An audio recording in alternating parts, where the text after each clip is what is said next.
vô mà vô cho ngà năng thợ đơ ấy đó thợ đơ pi 7 ngày tiết đi đây nè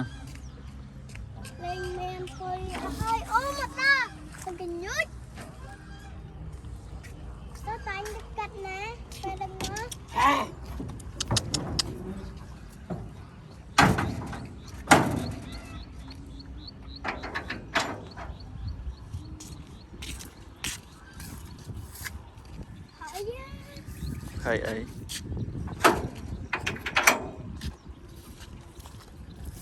rôm lại mến sạch màn lối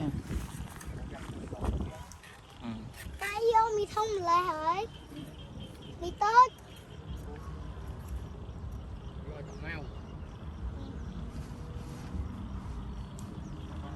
wow to đập tan tao tao sẵn ra đây đó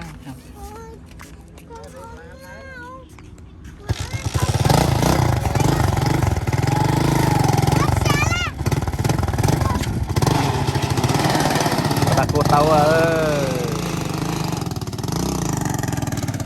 thôi cho nhầm na đâu ha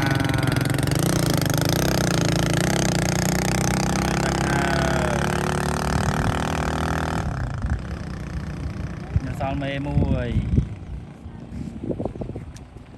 tao đã đặt mê nắng má sai sai mà mà phi lúc tao bắt ấy sai sai vô đi tập té tao phi nè mà đa đã muốn lên đặt áo lên con mất có sai sai không khai ấy là nè mơ cô khai chứ nó sai à sai sai không viên miên mà rô ôn nè sai không hả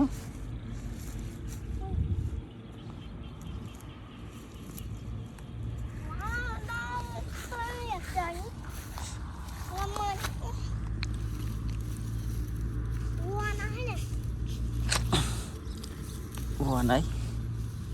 bộ nọt sai sai hả mò lại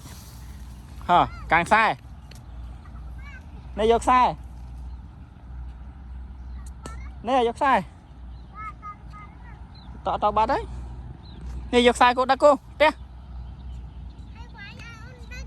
nè phía cô xàm á sai